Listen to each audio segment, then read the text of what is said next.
ಮಾಜಿ ಸಚಿವರು, ಮಾಜಿ ಉಸ್ತುವಾರಿ ಸಚಿವರಾಗಿರ್ತಾರೆ ರಮಾನಾಥ ರೈ ಅವರು ಜಿಲ್ಲಾಧಿಕಾರಿ ಕಚೇರಿಯ ಮುಂಭಾಗದಲ್ಲಿ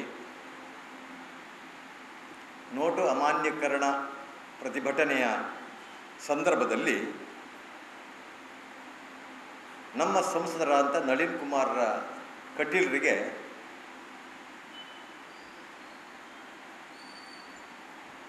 ಒಂದು ರೀತಿಯ ಅವಾಚ್ಯವಾಗಿ ಬೈದಿದ್ದಾರೆ.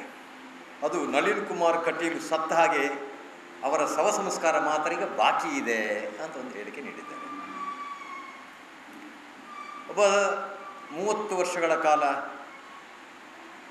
MLA ಆಗಿ, ಸಚಿವರಾಗಿ, ಉಸ್ತುವಾರಿ ಸಚಿವರಾಗಿರತಕ್ಕಂಥ ರಮಾನಾಥ ರೈ ಅವರು ಒಂದು ಜನಪ್ರತಿನಿಧಿಯಾದಂಥ ಸಂಸದರನ್ನು ಶವ ಸಂಸ್ಕಾರ ನೋಡಬೇಕನ್ನುವಂಥ ಒಂದು ಹಸಿವು ಈ ಮನುಷ್ಯನ ಮೆದುಳಲ್ಲಿ ಬರಬೇಕು ಅಂತಾದರೆ ಅವರು ಒಂದು ಜಿಹಾದಿ ಸಂಸ್ಕೃತಿಯಲ್ಲಿ ಇದ್ದಾರೋ ಅನ್ನುವಂಥ ಒಂದು ಅನುಮಾನ ನಮಗೆ ಕಾಡ್ತಾ ಇದೆ. ಸೊ ಇಂಥ ಒಂದು ಭಾಷೆ ಪ್ರಯೋಗ ಮಾಡಿದ್ದಕ್ಕೆ ರಮಾನಾಥ ರೈ ಅವರ ಈ ನಿಲುವನ್ನು ದಕ್ಷಿಣ ಕನ್ನಡ ಜಿಲ್ಲಾ ಭಾರತೀಯ ಜನತಾ ಪಾರ್ಟಿ ತೀವ್ರವಾಗಿ ಖಂಡಿಸ್ತದೆ. ರಮಾನಾಥ ರೈ ಅವರು ಕಳೆದ 30 ವರ್ಷಗಳಲ್ಲಿ MLA ಆಗಿದ್ದಾಗ ಈ ಕಾಲಘಟ್ಟದಲ್ಲಿ ನಮ್ಮ ಜಿಲ್ಲೆಯಲ್ಲಿ ಅನೇಕ ಹಿಂದೂ ಯುವಕರ ಸಂಸ್ಕಾರವನ್ನು ಅವರು ನೋಡಿದ್ದಾರೆ. ಮುಸ್ಲಿಂ ಯುವಕರ ಸಂಸ್ಕಾರವನ್ನು ನೋಡಿದ್ದಾರೆ. ಬಹುಶಃ ಅವರ ಪೆಟ್ಟಿಗೆಯಲ್ಲಿ ಅಥವಾ ಅವರ ರಾಜಕೀಯ ಹಸುವಿನಲ್ಲಿ ಇನ್ನೂ ಖಾಲಿ ಇದೆ ಕಾಣ್ತದೆ ಜಾಗ. ಅದಕ್ಕೋಸ್ಕರ ಅವರು ನಳಿನ್ ಕುಮಾರ ಶವ ಸಂಸ್ಕಾರ ಕೂಡ ನೋಡಬೇಕನ್ನುವಂತಹ ಒಂದು ಇದಕ್ಕೆ ಬಂದಿದ್ದಾರೆ ಕಾಣ್ತದೆ ನನಗೆ. ರಮಾನಾಥ ರೈ ಅವರು ಕಾಂಗ್ರೆಸ್ ಪಕ್ಷದಲ್ಲಿ ಈಗ ಸಕ್ಕರೆ ಇಲ್ಲದ ಚಹಾದಂತಾಗಿದ್ದಾರೆ. ಸಕ್ಕರೆ ಇಲ್ಲದ ಚಹಾ ರಮಾನಾಥ ರೈ ಈಗ. ಅದಕ್ಕೋಸ್ಕರ ಅವರು ಅಧಿಕಾರ ಇಲ್ಲದೆ ಚಡಪಡಿಸುವಂತಹ ಒಂದು ಸಂದರ್ಭ. ತಮ್ಗೆ ಗೊತ್ತಿದ್ದಾಗೆ ಕಾಂಗ್ರೆಸ್ನ ಎಲ್ಲ ಜನ ಈಗ ಜಯಚಂದ್ರವರು, ನೀವು ಹೇಳಿದ್ದಾರೆ ಮೊನ್ನೆ, ಜಯಚಂದ್ರ ತಗೊಳ್ಳಿ, ಒಬ್ಬ ಪ್ರಧಾನಮಂತ್ರಿಯವರನ್ನು ಸುಡುವ ಕಾಲ ಬಂದಿದೆ ಅಂತ ಹೇಳ್ತಾರೆ. ಇಲ್ಲಿ ಮುಸ್ಲಿಂ ಫೇಸ್ಬುಕ್ನಲ್ಲಿ ಪೋಸ್ಟ್ ಮಾಡ್ತಾ ಇದ್ದಾರೆ, ಅನಂತಕುಮಾರ್ನ ಸಾವಿನ ಬಗ್ಗೆ ಮಾತಾಡ್ತಾ ಇದ್ದಾರೆ. ಅಂದರೆ ಒಂದು ಮನುಷ್ಯನ ಸಾವನ್ನು ಸಂಭ್ರಮಿಸ್ತಕ್ಕಂತಹ ಒಂದು ಕಾಲಘಟ್ಟದಲ್ಲಿತ್ತು. ಕಾಂಗ್ರೆಸ್ನ ಪ್ರತಿಯೊಬ್ಬ ಮಾಜಿ ಸಚಿವರುಗಳು, ಶಾಸಕರುಗಳು ಮಾತಾಡ್ತಾರೆ ಅಂತ ಹೇಳಿದರೆ ಪ್ರಜಾಪ್ರಭುತ್ವದ ವ್ಯವಸ್ಥೆಗೆ ಇವರು ಮಾರಕ ಅನ್ನುವಂಥದ್ದು ನನ್ನದು ಅಭಿಪ್ರಾಯ. ರಮಾನಾಥ ರೈ ಅವರು ಶಾಸಕರಲ್ಲದೆ ಹೋದರೂ ಕೂಡ ಇವತ್ತು ಸರ್ಕಾರಿ ಅಧಿಕಾರಿಗಳನ್ನು ಹಿಡಿದುಕೊಂಡು ಎಲ್ಲೆಲ್ಲಿ BJPಯ MLAಗಳಿದ್ದಾರೆ. ಈಗ ಉದಾಹರಣೆಗೆ ಬಂಟ್ವಾಳದಲ್ಲಿ ಅಲ್ಲಿ 94C ಸರ್ಟಿಫಿಕೇಟ್ ಕೊಡಲಿಕ್ಕೆ ನನ್ನ ಹತ್ರ ಕೇಳಿಕೊಡಬೇಕು ಅಂತ ತಹಶೀಲ್ದಾರರಿಗೆ ದಿಮಾಕ್ ಹಾಕ್ತಾ ಇದ್ದಾರೆ. ಇವತ್ತಲ್ಲಿ ಇಂದಿರಾ ಕ್ಯಾಂಟೀನ್ ಇದೆ. ಇಂದಿರಾ ಕ್ಯಾಂಟೀನಿಗೆ ಭಾರತೀಯ ಜನತಾ ಪಾರ್ಟಿ ವಿರೋಧ ಅಲ್ಲ, ಆದರೆ ಅಲ್ಲಿ ವಾಹನ ನಿಲ್ಲತಕ್ಕಂಥ ಮಾರ್ಗಕ್ಕೆ ಅದನ್ನು ಅಗಳು ಹಾಕುವಂಥ ಒಂದು ಪರಿಸ್ಥಿತಿ ಬಂದಿದೆ. ಅದಕ್ಕೂ ಅಲ್ಲಿ ಗಲಾಟೆ ಮಾಡ್ತಾ ಇದ್ದಾರೆ. DC ಅವರು ಬಂದಿದ್ದಾರೆ, AC ಅವರು ಬಂದಿದ್ದಾರೆ, ತಹಶೀಲ್ ನೋಡ್ತಾ ಇದ್ದಾರೆ. ತಪ್ಪು ಅಂತ ಅವ್ರಿಗೆ ಅನಿಸಿದ್ರು ಕೂಡ ರಮಾನಾಥ ರೈ ತಾನು ಸೋತಿದ್ರು ಕೂಡ ತಾನು ಸೋತಿಲ್ಲ ಅನ್ನುವಂಥ ಒಂದು ಮಟ್ಟದಲ್ಲಿ ಅಲ್ಲಿ ಪ್ರತಿಭಟನೆ ಮಾಡ್ತಾ ಇದ್ದಾರೆ.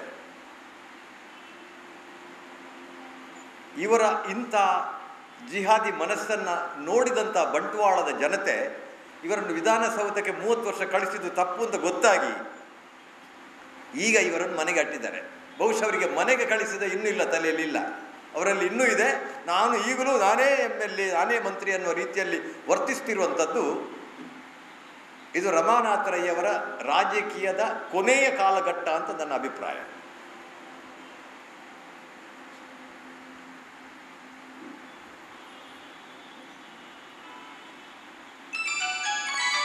ಇವತ್ತು ನಾನು ಕೇಳಿದೆ, ವಿಜಯ ಬ್ಯಾಂಕಿನ ಮರ್ಜನ್ನು ವಿಜಯ ಬ್ಯಾಂಕ್ ಮರ್ಜ್ ಮಾಡ್ತಾ ಇದ್ದಾರೆ ಬಿ ಜೆ ಪಿಯವರು. ಈ ರಮಾನಾಥರು ಎಷ್ಟು ದಡ್ಡ ಅಂತ ಹೇಳಿದರೆ, ಮರ್ಜಿ ಆಗುವಂಥ ಆ ಒಂದು ಪ್ರೊಸೆಸ್ಸಿಗೆ ಸಹಿ ಹಾಕಿದವರೇ ಮನಮೋಹನ್ ಸಿಂಗ್. ಇದು ಗೊತ್ತಿಲ್ಲ ರಮಾನಾಥರಿಗೆ, ನಾವು ಮಾಡಿದ್ದಲ್ಲ.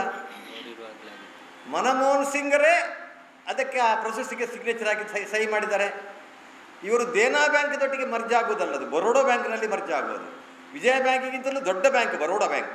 ಅದು ಇಂಡಿಯಾದಲ್ಲಿ 3ನೇ ಸ್ಥಾನದಲ್ಲಿದೆ ಬರೋಡಾ ಬ್ಯಾಂಕ್.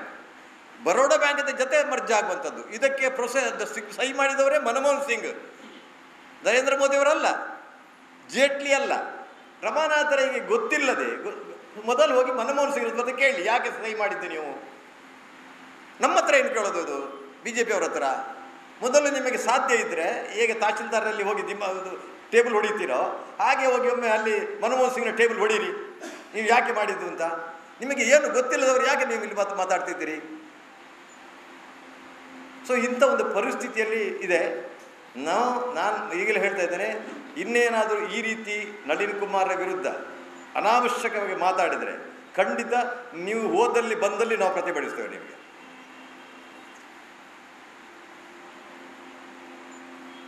ಯಾವುದು? ಹೌದು ನೋಡಿ, ಈಗ ಬ್ಯಾಂಕ್ ಯಾಕೆ ತೆಗಿತಾರೆ ಇವರು ಅಂತ ಹೇಳಿದರೆ, ಈ ರಸ್ತೆ ಸುಂದರರಾಮ್ ಶೆಟ್ಟರ ರಸ್ತೆ ಮಾಡೋಯಿತು, ಇದೇ ಲೋಬರ್ವರೆಗೆ ಎಷ್ಟು ಮಾಡಿದ್ದು, ಇದೇ ರಮಾನಾಥ್ ರೈ ಅವರಿಗೆ ನಿಯೋಗ ಹೋಗಿದೆ. ನಮ್ಮ ಇಲ್ಲಿದ್ದಾರೆ ರಾಜಗೋಪಾಲ್ ರೈ ಅವರಿದ್ದಾರೆ ಇಲ್ಲಿ. ನಿಯೋಗ ಹೋದಾಗ ರಮಾನಾಥ್ ರೈ ಹೇಳಿದ್ದೇನು ಗೊತ್ತಾ? ಮುಸ್ಲಿಮರಿಗೆ ಎಂಕಲಿ ಬೋರ್ಡ್ ಹಾಕಲು, ಕ್ರೈಸ್ತರನ ಅಕ್ಕಲಿ ಎಂಕಲಿಗೆ ಬೋರ್ಡು ಅಕ್ಕಲಿ ಎಂಕಲಿಗೆ ಉಕ್ಕಲ ಮಾತೆಕ್ಲ ಸಪೋರ್ಟ್ ಮಲ್ಪೇರು, ಅಕ್ಕಲಿಗೆ ವಿರುದ್ಧ ಅದಕ್ಕೆ ಮಲ್ಪೇರ ಹಾಪಡ. ಇದು ರಮಾನಾಥ್ ರೈ ಹೇಳುವಂಥದ್ದು. ಸುಂದರರಾಮ್ ಶೆಟ್ಟರು ಒಂದು ರಸ್ತೆಗೆ ಹಾಕಲಿಕ್ಕೆ ಬಿಡದಂಥ ರಮಾನಾಥ್ ರೈ ಈಗ ವಿಜಯ ಬ್ಯಾಂಕ್ ಮರ್ಜ್ ಆಗುತ್ತೆ ಅಂತ ಯಾಕೆ ಬೊಬ್ಬೆ ಆಗೋದು?